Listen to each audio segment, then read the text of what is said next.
Welcome in Vedic Maths. Today we will see trick number 6, that is multiplication by 99. So we will see one example to learn this trick number 6. 3649 into 99. Normally 1 to 2 minutes are required to solve this problem, but in Vedic Maths we can solve this problem within 1 to 2 seconds. Let us see how to solve this problem. So first, this 3649 number should be grouped in digits of 2 digits. So 49 will be one group and 36 will be second group.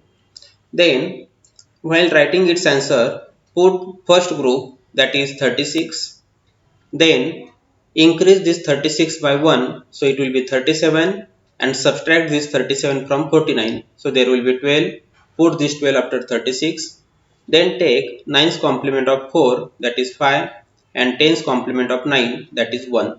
So hence we got the answer 3,61,251 within 1 to 2 seconds.